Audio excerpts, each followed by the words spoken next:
받으세요. 복 받으세요. 자, 오늘 하나님께서 아브라함에게 복 주신다고 하잖아요. 내가 복을 주어 내가 내 언약을 친히 이루어 주겠다.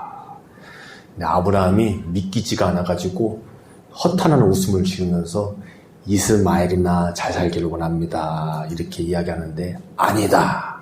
내가 복 줘서 내가 약속한 대로 이삭으로 살게 할 거다라고 주시는 장면입니다. 여러분, 만약에 요즘에 어떤 분이 나이 99이신데 동사무소 가가지고 나 이름 바꿀라요 하고 신청서를 내민다고 했을 때 어떻게 할까요? 동사무소 직원이. 요즘엔 바꿔주겠죠. 아유, 어르신 응원합니다. 100세 인생 새롭게 사세요. 요즘 분위기 그럴 거예요. 근데 만약에 어떤 공무원이 아유, 다 나이 드셔가지고 이름을 바꾸세요. 그냥 여태까지 쓰던 이름 그냥 그대로 사시는 게 편해요. 아셨죠? 예. 잘 생각해보고 다시 오세요. 이거 행정적인 낭비예요. 만약에 그랬다고 보세요. 금세 아마 SNS에 쫙 퍼져가지고 논란이 될 거예요. 예. 그렇잖아요. 예. 예전에는 이름 바꾸는 거 어려웠어요. 왜 바꾸려고 하느냐, 이유가 뭐냐. 그러니까 이름이 상당히 좀 문제가 있어야 그렇구나 해가지고 판사님이 바꿔주는데 요즘엔 좀 바꿔주는 편이에요. 그렇죠? 예를 들면 오늘 하나님께서 아브람과 사레의 이름을 친히 바꿔주십니다. 아브람으로 살지 말고 이제는 아브라함으로 살아라. 사레로 살지 말고 사라로 살아라. 자, 아브람은 존귀한 아버지다라는 뜻이에요. 약간 좀 세상적인 이름이죠. 내가 존귀한 아버지로 살고 싶다는 거예요. 사람들 존경받으면서, 사람들한테 주목받으면서 살겠다는 의미가 포함되어 있어요. 그러면 사례는 뭘까? 나의 공주라는 말이에요. 그러니까 누군가에게 많이 이쁨 받으면서 사는 거. 뭐 어릴 때는 예를 들면 부모님에게 사랑받고 귀하게 크고 나중에 남편 잘 만나서 남편도 나를 이렇게 이해해주는 삶? 예를 들면 그런 의미라고 볼 수가 있어요.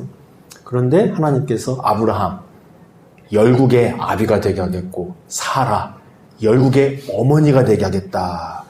이렇게 아브라함이 이제 100세를 앞두고 있는 때에 다 이제는 늙어서 이제 오늘 내일 이제 물론 그 당시에는 요즘 같은 수명은 아니니까 그래 조금 더 길었단 말이에요. 하여튼 그렇더라도 오늘 아브라함도 그러잖아요. 이 나이 100세가 돼가지고 무슨 하나님께서 이제 와서 아들을 주시겠다고 그러느냐 그러잖아요. 내 아내 사례는 90인데 무슨 저 몸에서 생명이 나겠다고 말씀하시는가. 웃음뿐이라는 거죠. 그러면서 이스마엘이나 잘 살게 해주십시오. 지금 있는 이 아이라도 하나님 앞에서 잘 사는 것, 그것이 내 소원입니다. 라고 이야기하다는 거죠. 근데 하나님께서 아니다. 라고 말씀하시는 거예요. 아니다. 내가 반드시 복을 주고 또 복을 주어서 내가 약속대로 친히 성취해 주시겠다라고 오늘 말씀해 주십니다. 오늘 우리는 하나님의 이 전적인 은혜를 함께 상고하고자 합니다. 하나님께서 어떻게 우리 인생을 아브라함에게 베푸셨던 그 은혜로 이끌어 주시는지 우리가 그것을 바르게 알고 그래서 바르게 믿고 그 은혜를 누리는 인생 되기를 우리 하나님은 원하시거든요. 자, 오늘 좀 배경을 다시 한번 설명해 드릴게요. 아브라함의 나이가 어느덧 99세가 되었던 거예요. 75세에 약속의 자녀와 약속의 땅 언약을 받아가지고 하나님 부르심을 따라갔어요. 그래서 가나안 땅에 들어온 지 지금 24년 차가 되는 거예요. 내년으로 하면 25년 차. 100세가 되는 거예요. 그동안 아브라함에게는 수많은 우여곡절의 삶이 있었습니다. 아브라함은 여호와의 말씀을 따르는 자였고 예배하는 사람이었어요. 하지만 어떨 때는 결정적인 순간에 하나님을 택하였고 참 영광스러운 순간도 있었긴 하지만 또 어떨 땐 인간적인 실수와 치명적인 불순종을 하던 사람이기도 하였습니다. 그래서 어떤 면을 보면은 성장했고 성숙한 아브라함이었지만 어떤 면에서는 여전히 인간적이었고 하나님 앞에 또다시 불순종과 거역을 반복하는 사람이었어요. 만약에 하나님께서 어떤 높은 기준이 있으셔가지고 거기 기준에 도달했을 때 이삭을 주시겠다라고 만약에 작정했다면, 물론 하나님이 기준이 없으신 건 아닙니다만, 하나님께서 정말 어떤 높은 기준을 정해놓고 너가 거기에 도달하면 그때 내가 이삭을 줄게, 이런 생각을 가지고 있었다면 아마 100세 되는 이때에도 이삭을 하나님께서는 주시지 못했을 거예요. 아브라함은 100세 기념으로 이삭을 받는 일은 없었을 거예요. 우리가 아브라함의 전 인생을 살펴봤을 때, 특히 이 99세의 전후의 삶을 봤을 때, 이것은 하나님이 100세는 넘기시지 않는 은혜를 베푸신 거예요.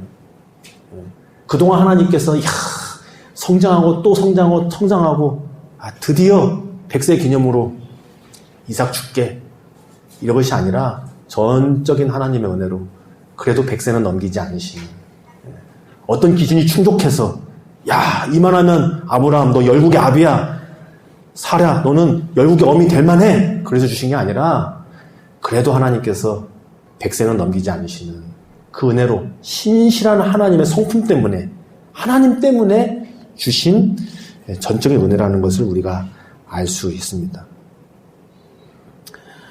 그래서 하나님께서 이 99세가 된 아브라함에게 찾아오신 거예요.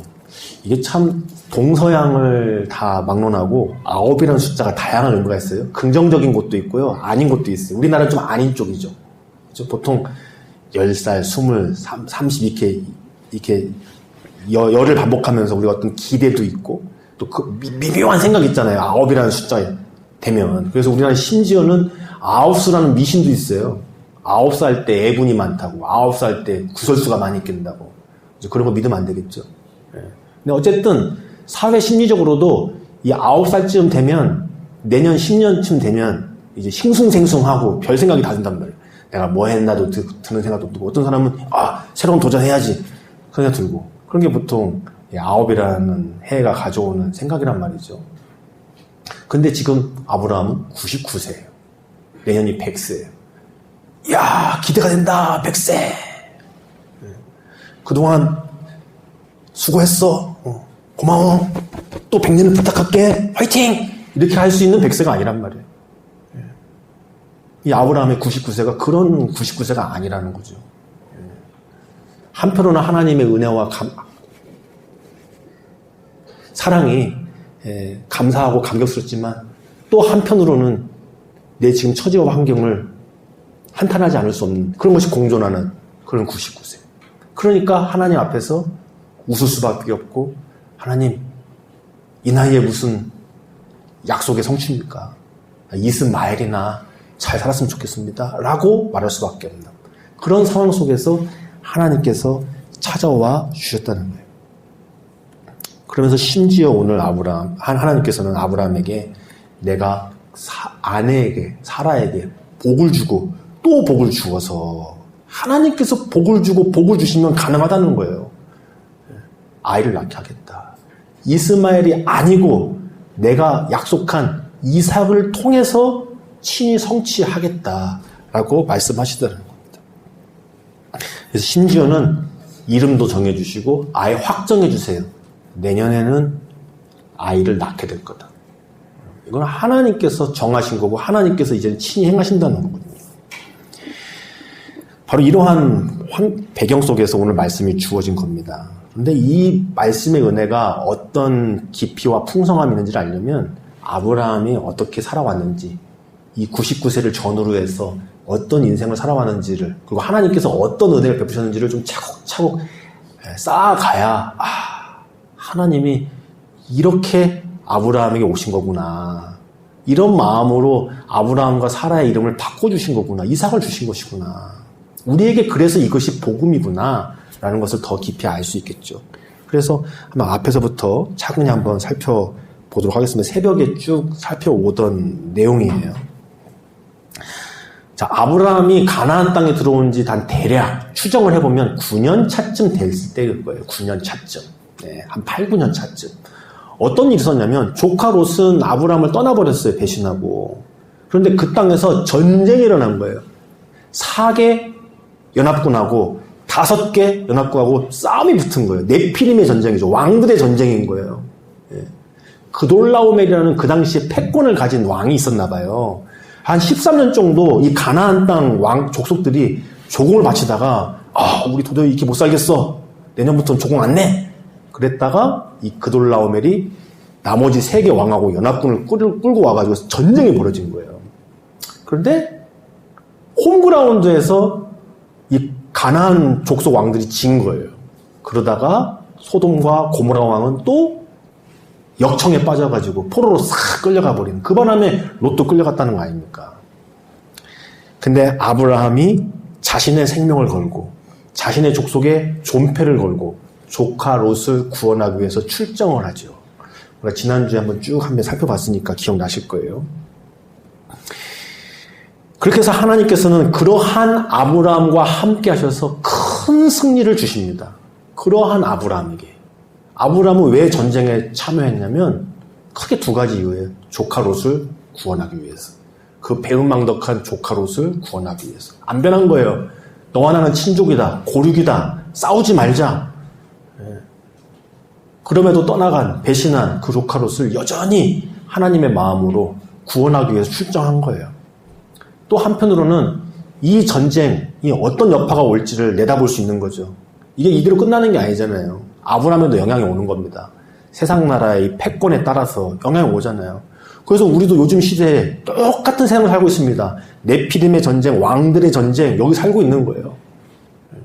지금 G7 프랑스에서 있는데, G7 플러스 이렇게 해서 거기 가서 왕들끼리 막 지금 하는 거잖아요. 밑에서 서로 먹히고 안 먹히고 하려고. 그 회의에 의해서 어떤 나라들은 망할 수도 있고 살 수도 있는 거예요. 우크라이나 가보세요. 우크라이나 계속 쫓아다니면서 우리나라 살달라고 세상의 왕들에게 때로는 조아렸다가 때로는 자꾸 그러면 우리도 어떻게 할지 몰라요 이랬다가 우크라이나 대통령이 그러고 다니는 거잖아요. 돌아다니면서. 이게 세상에 그런 거란 말이에요. 아브라함도 그런 면이 없잖아 있으니까 생명 걸고 뛰어든 거예요. 근데 하나님께서 대승을 주신 거죠. 처음에는 이 전쟁이 세상 왕들의 전쟁인 줄 알았어요. 누가 이기면 이제 진짜 왕이 되고 나머지는 다 종되고. 근데 결과를 보니까 세상 왕들의 전쟁이 아니라 하나님이 참전하시는 하나님의 전쟁이었고 하나님의 승리가 됐어요. 서로 빼앗고 죽고 이기고 그래서 누가 왕되고 누가 종되고 그런 전쟁이 아니었는데 누가 이겼냐면 조카 롯을 구원하려고 뛰어든 아브라함이 결국엔 이기더라. 하나님의 마음을 가지고 하나님의 방법을 가지고 뛰어든 그 사람이 승리하더라.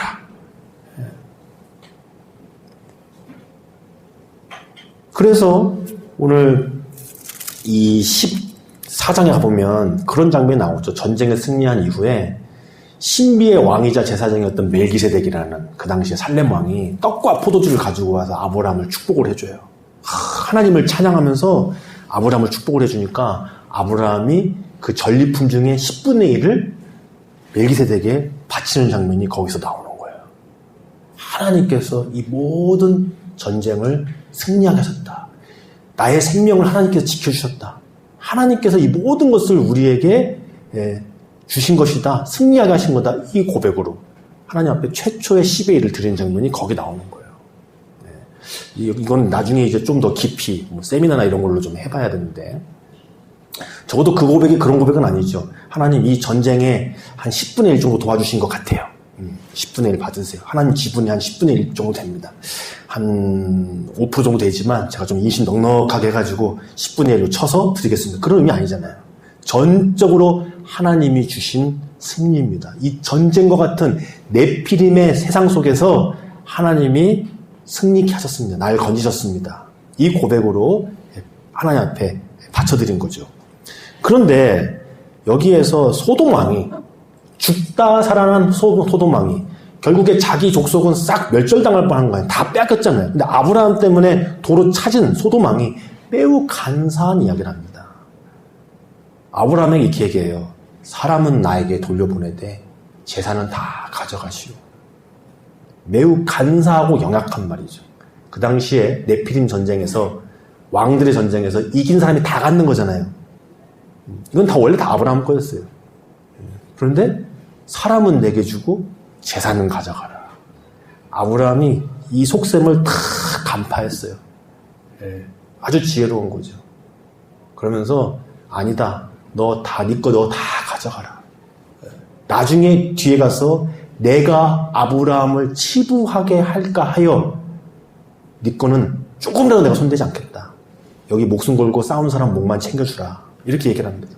치부했다는 게 뭐냐면 아브라함 내가 부자 만들어줬다 그 말이에요. 아주 간사한 이야기죠. 이게 얼마나 무서운 말이냐면 아브라함이 돈 때문에 전쟁 참여했다는 얘기예요. 조카 롯 때문에 참여했잖아요. 사람 구원하려고 참여했잖아요. 아유 그냥 롯 잘됐다. 너 저렇게 될 줄 알았다. 그리고 안 나가도 그만이지만 그럴 수 없어서 생명 걸고 전쟁에 참여한 거 아닙니까? 근데 이 소돔왕이 얼마나 영악합니까? 아브라함을 나중에 돈 때문에 싸운 사람 만드는 거잖아요. 그리고 자기는 사람 귀하게 여기는 왕되고 사람이 이러면 못 쓰죠. 자신은 사람 귀하게 여기는 사람 만들고 다른 사람은 돈에 밝은 사람 만들어 놓고 이런 못 쓰는 거죠. 근데 다행히도 아브라함이 여기에 넘어가지 않았어요. 왜냐하면 하나님이 주신 승리라는 것을 알았기 때문에 생명 걸고 치열하게 싸우는 것 중에 하나님이 구원하셨다는 것을 철저히 깨달았기 때문에 거기에 안 넘어간 거예요. 이건 내 힘으로 이길 수 있는 전쟁이 아니었다는 것을 절절하게 체험했기 때문에 거기에 안 넘어가는 거예요. 그래서 너가 나 부자 만들었다는 이야기 나 듣고 싶지 않다. 이걸 하나님이 주신 것이다. 그래서 하나님 앞에는 진정으로 나와 함께 하신 하나님을 고백하고 세상 앞에서는 담대한, 심지어는 자신의 것임에도 불구하고 담대하게 어떨 때는 포기할 줄 아는. 그래서 아브라함이 왕급이 되는 거죠. 소돔 왕 앞에서 왕 대 왕으로 대할 수 있는 거예요. 우리가 세상을 살면서도 그래요. 어떤 사람 앞에서 아쉬움이 있으면 을이 되는 거죠. 물론 을이 나쁜 건 아닙니다. 항상 갑을 병정이 있는데 을로서 병으로서 정으로서 지혜롭게 그 자리를 잘 하는 것도 성경적인 모습입니다만 우리가 탐심 때문에 하나님을 의지하지 않고 스스로 을대는 것은 하나님 바라시는 거 아니에요. 두려워서 근심해서 내가 먼저 자처해서 겸손한 게 없고자 하는 게 있어가지고 하나님 의지하지 않고 스스로 을대는 것은 하나님께서 원하시는 그런 모습이 아니에요. 그건 겸손이 아니죠. 뭔가를 원하기 때문에. 그런데 아브라함은 그렇지 않았다는 거예요. 당당하고 담대했어요. 그래서 왕 대 왕이 된 거예요. 만약 여기서 또 재산 다 가져가라 했을 때 아브라함이 꿀 갈등 없이 또 가져가라고 하네. 그리고 거기서 넙죽 받았으면 왕 될 수 없죠, 아브라함이. 나중에 결국에는 소돔왕 아래가 되는 거고, 결국에는 소돔왕 계략처럼 저 아브라함 원래는 뭐 별거 아니었는데 내가 은혜 선심 베풀어가지고 저렇게 컸지, 이런 말 듣는 거죠. 그러나 아브라함은 그러지 않았다. 바로 그렇게 담대하고 강하고 멋진 아브라함이었다라는 거. 하지만 그 전쟁이 끝났습니다. 조카 롯이 잡혀갔다고 하니까 물불을 안 가리고 싸우기 시작했고, 전쟁통에서 무슨 생각이 있겠어요. 살아야 되는데. 그리고 끝나고 또 소돔왕의 그런 간사함을 또 간파하고 멋지게 다 끝났어요. 그런데 요즘 우리말로 현타가 온 거예요. 현타가. 다 끝났는데 이제 두려움과 근심이 찾아오는 거예요. 성경에 나와 있지 않지만 아마 그랬던 것 같아요. 조카 롯이 세상에 이렇게 구원해줬는데도 소돔왕을 따라간 것 같아요. 이렇게 살려줬으면 어떻게 됩니까? 삼촌 잘못했어요. 내가 떠난 게 바보 같은 짓이었어요. 그리고 아브라함한테 와야 될 거 아니에요. 근데 아마도 소돔왕 따라간 것 같아요. 그러니까 아브라함이 또 현실로 돌아오는 거예요. 이렇게까지 했는데도 롯이 또 가는구나. 또 용사 318명이 엘리에셀의 이름을 숫자로 조합하면 나오는 거라고 그랬죠. 예. 그 엘리에셀, 자신의 집에서 키워낸 그 용사 엘리에셀, 아들과 같은 그 용사, 얼마나 생명을 걸고 싸웠겠어요. 그 모습을 보면서 얼마나 든든했겠어요. 그러나 한편으로는 내 자식이 아니잖아요. 나를 위해서 생명 걸고 싸워주는 엘리에셀을 보면서 한편으로는 힘이 되지만 한편으로는 너무 또 허무한 거거든요. 저게 내가 낳은 자식이 아니구나. 이 생각. 이게 사람의 마음이잖아요. 그러면서 아브라함에게 두려움과 염려와 근심이 쫙 오더라는 거죠. 하나님은 아십니다. 그래서 찾아오셨어요. 하나님께서. 그렇게 말씀하세요. 내가 너의 방패고 내가 너의 큰 상급이다. 아브라함아 두려워하지 말아라. 그랬더니 아브라함이 바로 반문합니다. 하나님 방패고 상급인 거 알겠는데요. 전 자식이 없어요. 나를 위해서 생명 걸고 싸워준 저 엘리에셀한테 다 줄 거예요. 이렇게 갑니다. 하나님께서 그런 아브라함을 밖으로 데려다가 하늘에 무수히 많은 별을 보면서 아니야. 저 별처럼 많게 해줄 거야. 그리고 땅도 줄 거야. 그랬더니 또 아브라함이 땅은 어떻게 줄 건데요? 어떻게 약속하실 건데요? 좀 주시겠다고 한 지가 내년이면 10년 차인데 사실 안 줬잖아요. 전 여기서 나그네와 객이잖아요. 제일 못한 땅 문서 하나 없어요. 그랬더니 하나님께서 그래? 그럼 내가 계약서 써줄게. 다 가져와봐. 3년 된 암소, 3년 된 양, 3년 된 10년 비둘기까지 너 가지고 있는 인감도장 다 꺼내와 그 말이에요. 예, 인감도장 다 가져와. 가지고 있는 거. 5개라도 찍어줄게. 동물을 쫙 짜게가지고 그 당시에 그렇게 계약했답니다. 예, 같이 동물 딱 짜게서 이 계약 어그러뜨리면 이 동물 짜긴 것처럼 내 몸을 쪼개서 줬어. 이렇게 하나님께서 너 인감도장 있는 대로 다 가져와라. 계약서 양식 있는 대로 다 가져와라. 이게 하신 거예요. 그래서 하나님께서 횃불로 그 가운데를 쫙 지나가 주신 거예요. 사실은 말도 안 되는 계약이죠. 여러분 계약이라는 것은 어떤 서로 간에 접점에서 이루어지는 게 계약입니다. 서로 주고받는 게 있을 때 서로 밀고 땡기고 해가지고 어느 정도 너도 좋고 나도 좋고 이런 게 있을 때 물론 이제 한 사람이 이제 많이 아쉬우면 이 계약이 이제 막 이렇게 되는 거죠. 근데 그건 정말 말도 안 되는 계약이잖아요. 하나님 입장에서는 뭘 계약서를 써주고 말 것도 없는 계약인데 하나님께서 내가 약속 이렇게 할게. 이렇게 안 되면 내 몸이 쪼개져도 좋아.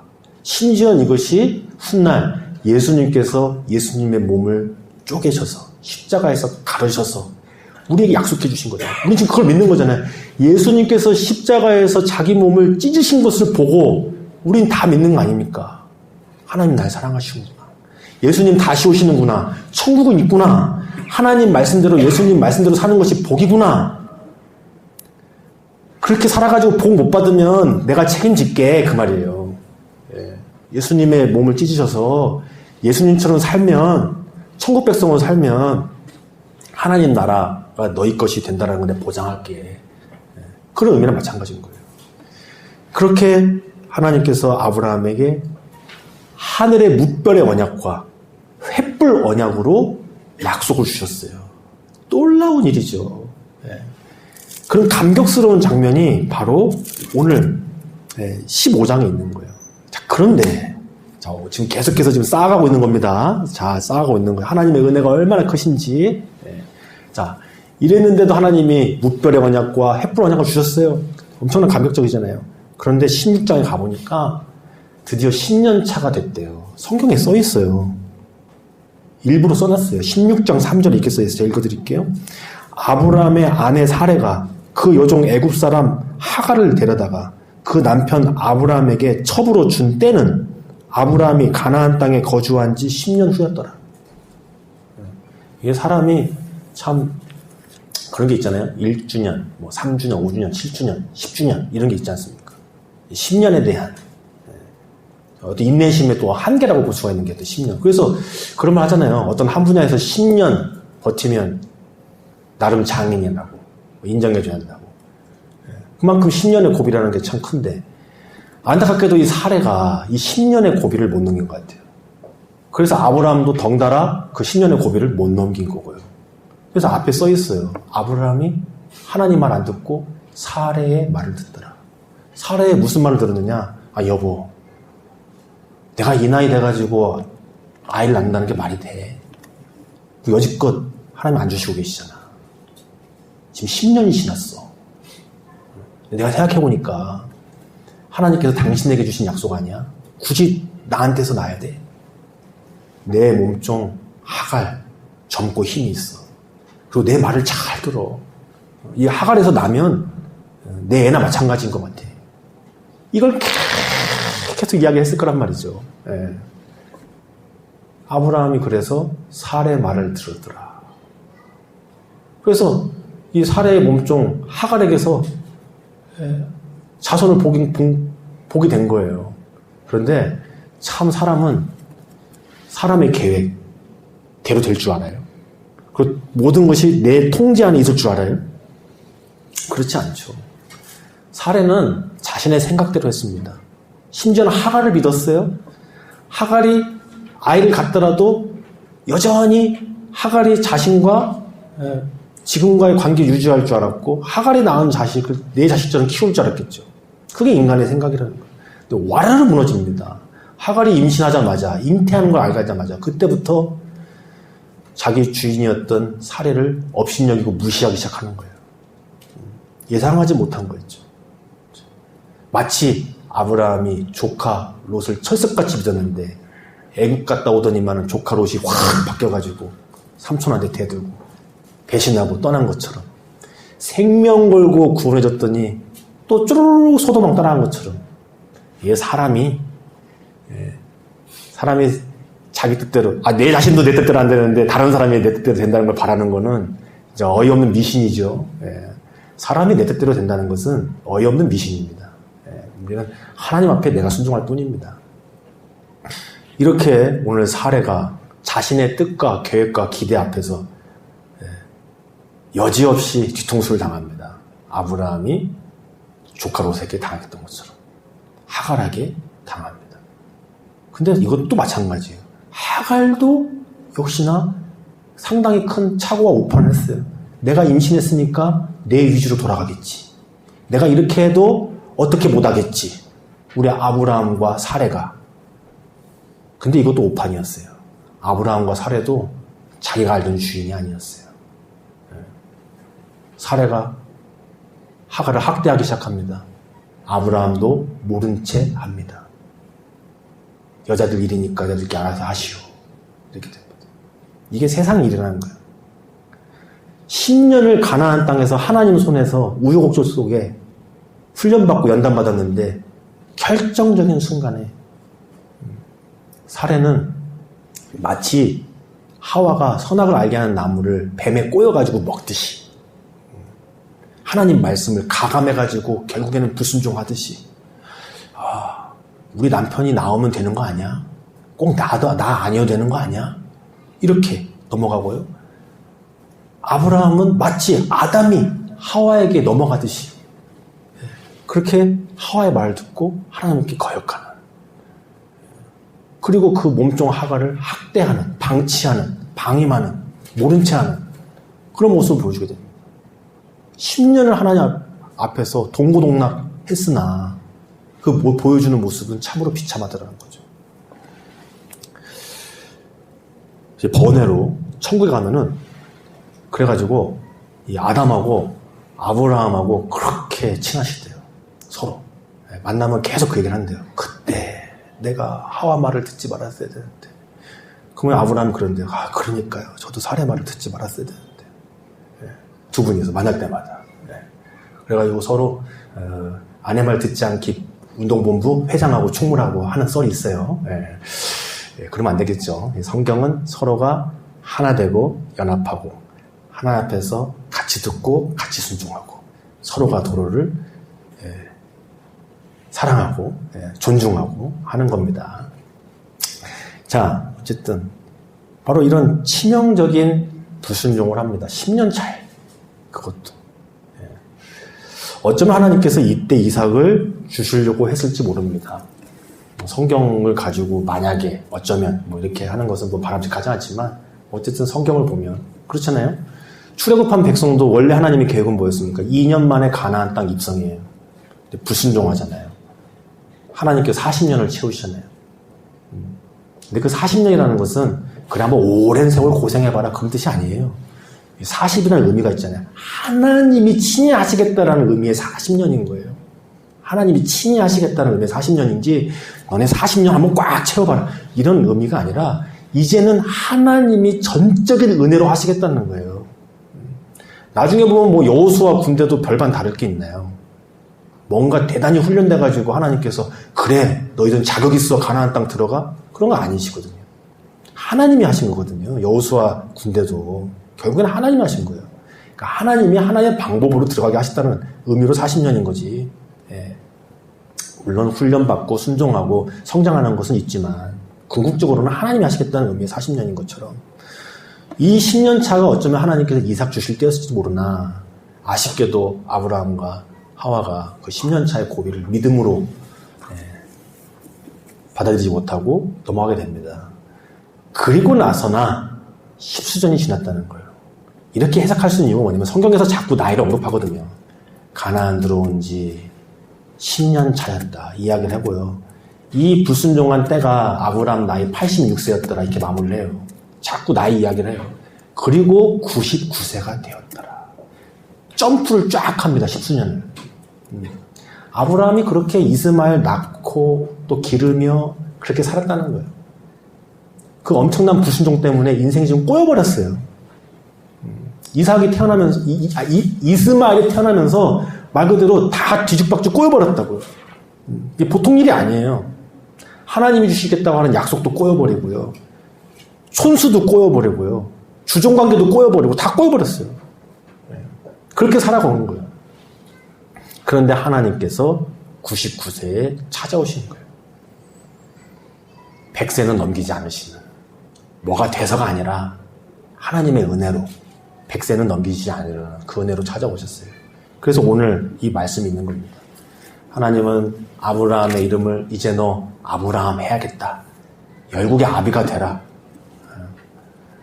그러면서 모든 널 포함해서 모든 남자들은 난지 8일 만에 할례를 받도록 해라. 거룩한 자손이 되라. 자, 8일이라는 것은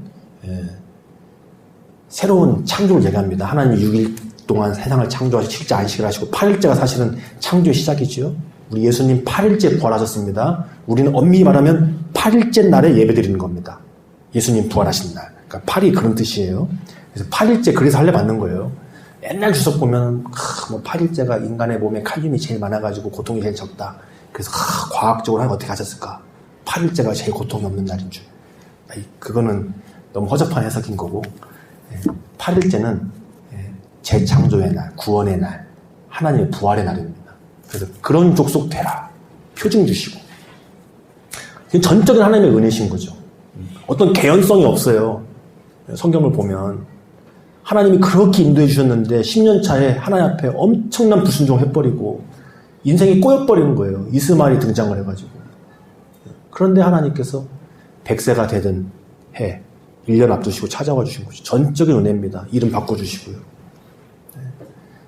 그 다음에 다 표징해라. 내년에는 확실히 자식을 주겠다. 그런데 그 앞에서 아브라함이 할 수 있는 표현은 뭐냐? 웃는 거라는 거예요. 웃을 수밖에 없는 거예요. 너무 좋아서 웃는 게 아니라 그냥 웃음이 나오는 거예요. 하나님 앞에 불평, 불만, 원망할 수는 없잖아요. 그러니까 웃음이 나오는 거예요. 기대도 되면서도 한편에서는 그냥 웃음이 나오는 거예요. 그러면서 하는 말이 이스마엘이나 잘 살았으면 좋겠습니다. 이스마엘이 어떤 존재입니까? 불순종의 상징이에요. 거역의 상징이에요. 하나님께서 그렇도록 인도해 주셨는데 사레와 아브라함이 인간적인 그런 불순종을 한 거의 상징이 이스마엘이에요. 근데 하나님께서 그조차도 개입하셔서 복 주시고 회복 주신 거예요. 그런 이스마엘도 하나님께서 그래 반쪽이지만 너 자손이니까 내가 복 줄게 하신 거란 말이에요. 하나님이 수습해 주신 거라고요. 그런데 아브라함이 뭐라고 그러냐면 그 이스마엘이나 잘 살게 해주시면 됩니다. 하나님, 제 인생 하나 앞에서 여러 우여곡절이 있었어요.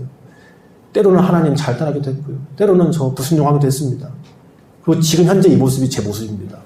근데 하나님 이제 와서 무슨 이삭이고 이제 와서 무슨 하나님의 약속의 성취고 새로운 삶이고 그냥 지금 그 이스마엘이나 잘 됐으면 좋겠습니다. 그러나 하나님 말씀하십니다. 아니다. 내가 복을 주고 또 복을 주어서 내 계획과 뜻대로 내 약속대로 아비와 어미가 되게 하겠다. 많은 영혼들 구원하는 삶을 너에게 주겠다. 라고 말씀하십니다. 함께 기도합니다. 살아계신 하나님 감사합니다. 오늘 우리에게 찾아오셔서 다시금 전적인 은혜로 약속해 주시는 하나님. 이스마엘이나가 아니라 이삭으로 하나님의 뜻대로 하나님의 약속대로 살게 하시는 주님을 찬양합니다. 하나님께서 살아계시오니 우리는 믿음을 가지고 또 하나님을 기대하며 순종하며 살길 원합니다. 예수님의 이름으로 기도드리옵나이다. 아멘.